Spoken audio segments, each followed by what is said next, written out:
हम सब अपनी अपनी जिंदगी की परेशानियों में उलझे रहते हैं। कोई पैसों को लेकर दुखी है, कोई रिश्तों से परेशान, तो कोई खुद से ही नाराज है। तब श्री कृष्ण के ये वचन हमें सोचने पर मजबूर कर देते हैं। जिसके पास नींद है उसके पास बिस्तर नहीं, और जिसके पास बिस्तर है उसकी आंखों में नींद नहीं। ये कोई साधारण बात नहीं, बल्कि पूरी मानवता की सच्चाई है। आइए इसे थोड़ा और गहराई से समझने की कोशिश करते हैं। संपन्नता और संतोष दोनों एक साथ नहीं चलते। आज के समय में हमारे पास बहुत कुछ है, लेकिन क्या हमारे पास चैन है? क्या रात को सोते वक्त मन शांत होता है? जिसके पास बिस्तर नहीं वो नींद को तरसता है, लेकिन जब कोई महंगे बिस्तर पर सोता है तो चिंता की सिलवटें उसे सुकून नहीं लेने देती। यही तो विरोधाभास है। हमारी दुनिया का जरूरतें पूरी होते ही इच्छाएं जन्म ले लेती हैं, और इच्छाएं कभी कम नहीं होती। दयालुता और धन एक साथ क्यों नहीं मिलते?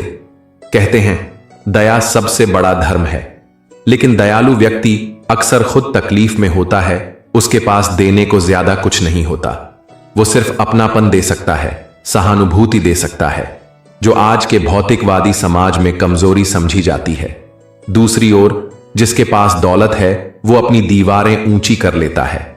उसे डर लगता है कोई उसका फायदा ना उठा ले। धीरे धीरे वो धन के बोझ तले दबता चला जाता है और दिल से गरीब होता जाता है। पास होकर भी दूर है। आज रिश्ते मतलबी बन गए हैं। जो इंसान रिश्तों की कद्र करता है वो हमेशा दूसरों की परवाह करता है, लेकिन उसे बेकार समझ लिया जाता है, उस पर ध्यान नहीं दिया जाता। और वहीं जो इंसान भावनाओं को दरकिनार करता है, अपने मतलब से चलता है, उसी के आसपास लोग चक्कर लगाते हैं, क्योंकि वो दिखाता है कि मुझे फर्क नहीं पड़ता। और शायद इसी वजह से लोग उसकी नजरों में खुद को बेहतर साबित करना चाहते हैं। क्या ये इंसान की सबसे बड़ी विडंबना नहीं है? श्री कृष्ण कहते हैं यहां भूखों को भोजन नहीं मिलता, और जिनके पास भोजन है उन्हें भूख नहीं लगती। गरीब सुबह से शाम तक काम करता है सिर्फ एक वक्त की रोटी के लिए। वो हर कौर को दिल से महसूस करता है। वहीं अमीर की थाली में 100 व्यंजन होते हैं, लेकिन स्वाद नहीं।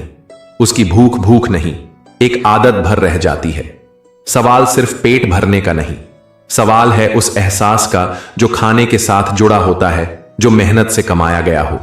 गरीब दौड़ता है रोटी के लिए, उसका हर दिन एक जंग है। और अमीर दौड़ता है उस रोटी को पचाने के लिए। डॉक्टर, जिम, दवाई, स्ट्रेस मैनेजमेंट, सब कुछ जिंदगी का हिस्सा बन जाता है। यानी दौड़ तो दोनों रहे हैं, एक पेट के लिए, दूसरा पेट से बचने के लिए। तो फिर इस दौड़ का अंत क्या है? क्या हम कभी रुक पाएंगे, या पूरी जिंदगी एक दौड़ ही बनी रहेगी? बदलाव अपने भीतर से शुरू होता है। इन सभी उलझनों के बावजूद जिंदगी रुकती नहीं। लेकिन अगर हम सच में बदलाव चाहते हैं तो वो शुरुआत बाहर से नहीं, अंदर से करनी होगी। बिस्तर हो या नहीं, चैन की नींद मन से आती है। दया हो या धन, अगर दिल बड़ा है तो आप अमीर हैं।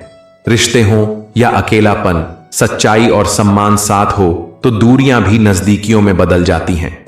भूख को समझिए, सिर्फ पेट को नहीं, दिल और आत्मा की भी भूख होती है।